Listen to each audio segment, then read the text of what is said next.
ওসমান হাদি নামের বন্ধুটার সাথে কোনোদিন মোলাকাত হয় নাই। ও আল্লাহ, কিন্তু একটা পশু কেউ যদি আক্রমণ করে পশুর উপরে সহ্য করা যায় না, আর সেখানে একটা তাজা প্রাণ চলে যাবে। আয় আল্লাহ, এটা অন্তরকে মানানো যায় না। আয় আল্লাহ তাআলা, আপনার কুদরতের ফয়সালা। আয় আল্লাহ, আজকে শুনলাম তিনি দুনিয়াতে জিন্দা নাই। আয় আল্লাহ, তাকে শাহাদাতের মর্যাদা দান করেন। এরকম আমার কলিজার যত যুবক, তাদের নিরাপত্তার জন্য আপনি কুদরতের দরজা খুলে দেন রে আল্লাহ। আমার যুবকদেরকে দিনের খাদেম বানায় দেন। আয় আল্লাহ, প্রত্যেকটা যুবকের দেশের জন্য আপনি ঢাল বানায় দেন। আয় আল্লাহ, কত যুবকের কথা শুনলে কলিজাটা ঠান্ডা হয়ে যায়।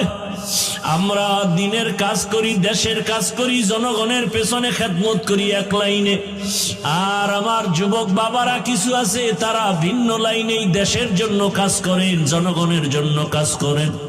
আয় আল্লাহ, দেশের দরদি, জনগণের দরদি, দ্বীনের দরদি যারা, কুদরতের দ্বারা তাদের হেফাজত করেন আল্লাহ।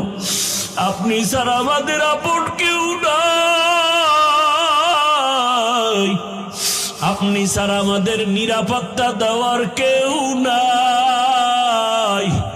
হায় আল্লাহ, ফেরেশতার দ্বারা নিরাপত্তার ব্যবস্থা করে দেন আল্লাহ। আর যেন কানে না শুনি, যুবক নাই, তাজা প্রাণ ঝরে পড়েছে।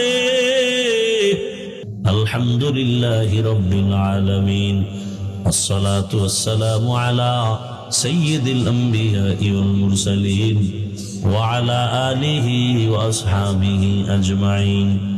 ইয়া আরহামার রাহিমিন, ইয়া আরহামার রাহিমিন, ইয়া আরহামার রাহিমিন।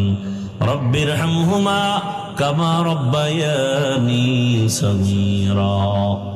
ও দয়ার মালিক, গুনার বোঝা নিয়ে আপনার দরওয়াজায় হাত তুলেছি। কত উলামায়ে কেরাম, মুরব্বী, হাজী সাহেব, আমার কলিজার যুবক ছাত্র, পর্দার আড়ালের কত মা বোনেরা, আয় আল্লাহ মেহেরবানি করে আমাদের তওবা কবুল করে নেন, জীবনের গুনাহ মাফ করে দেন। আয় আল্লাহ, মাহফিল কবুল করে নেন। আয়োজনকারী, সহযোগিতাকারী, এলাকাবাসী, প্রবাসের যারা, সবাইকে কবুল করে নেন। আয় আল্লাহ, সারা দুনিয়ার মুসলমানদের ঈমান আমল হেফাজত করেন।